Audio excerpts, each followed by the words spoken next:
Baik, Assalamualaikum warahmatullahi wabarakatuh. Perkenalkan, nama saya Desi Amanda dengan NIM B.0.06.044. Di sini saya akan menjelaskan tentang role model dalam asuhan kebidanan dari mata kuliah pengantar praktik kebidanan yang diampuh oleh Ibu Susianti SST MKAP. Selanjutnya, kita akan masuk ke pembahasan yang pertama, yaitu pengertian. Model adalah rencana, representasi, atau deskripsi yang menjelaskan suatu objek, sistem, atau konsep yang seringkali berupa penyederhanaan atau idealisasi. Yang kedua, model konseptual adalah model representasi untuk suatu ide atau konseptual. Yang ketiga, model asuhan kebidanan adalah suatu bentuk pedoman atau acuan yang merupakan kerangka kerja seorang bidan dalam memberikan asuhan kebidanan, dipengaruhi oleh filosofi yang dianut bidan atau filosofi asuhan kebidanan meliputi unsur-unsur yang terdapat dalam paradigma kesehatan. Yang keempat, model peranan atau role model, yaitu seseorang atau bidan yang tingkah lakunya kita contoh, tiru, dan ikuti. Jadi, konsep role model yaitu teori-teori yang menjelaskan bagaimana menjalankan peran atau tugas profesinya sebagai bidan dalam memberikan pelayanan. Selanjutnya, teori-teori yang mempengaruhi model kebidanan. Yang pertama, teori Reva Rubin. Yang kedua, teori Ramona Mercer. Yang ketiga, teori Ella Joy Lehman. Yang keempat, teori Ernest Widenbach.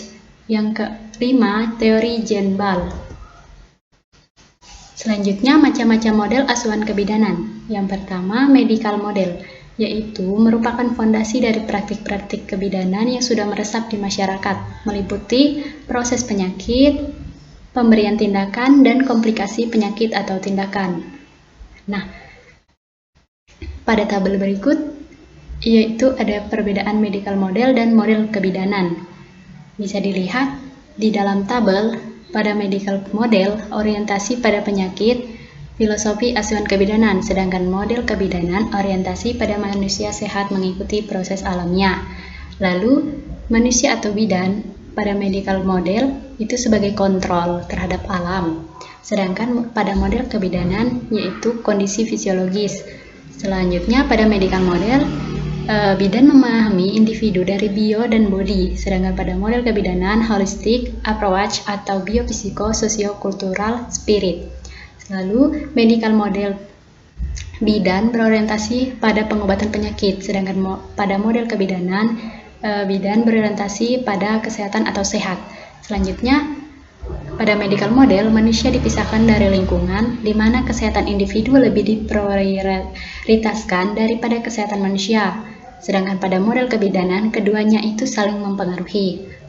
Lanjut, pada medical model, adanya spesialis asuhan mengutamakan high teknologi, sedangkan pada model kebidanan yaitu komprehensif minimalis intervensi. Selanjutnya, pada medical model, dokter itu sebagai kontrol, peran pasien pasif, informasi terbatas hanya pada pasien. Sedangkan pada model kebidanan, pasien itu sebagai objek. Lanjut, pada medical model, fokusnya itu pada kondisi pasien. Sedangkan pada model kebidanan itu mencakup lingkungannya juga.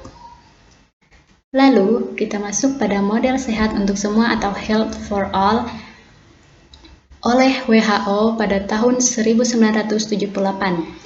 Nah, fokus dari model ini adalah pada wanita, keluarga, dan masyarakat. Pelaksanaannya adalah bidan dalam komunitas. Tema dalam HFA atau Health for All yaitu 1. Mengurangi kesenjangan dalam kesehatan, 2. Membentuk pelayanan kesehatan adalah kesehatan dan pencegahan penyakit. Yang ketiga, partisipasi masyarakat. Yang keempat, adanya kerjasama antara tim kesehatan. Dan yang terakhir, berfokus pada pelayanan kesehatan primer. Selanjutnya, ada model partisipasi. Adalah adanya partisipasi ibu dalam interaksinya dengan bidan pada tingkat individual maupun tingkat masyarakat. Nah, kunci aspek partisipasi dari klien atau pasien ini adalah bantuan diri, yaitu pasien yang aktif terlibat dalam asuhan. Yang kedua, tidak mendekalisasi dan tidak profesional. Yang ketiga, itu adalah demokrasi atau keterlibatan pasien dalam decision making. Mungkin itu saja yang bisa saya sampaikan, kurang dan lebihnya saya mohon maaf. Sekian dan terima kasih. Wassalamualaikum warahmatullahi wabarakatuh.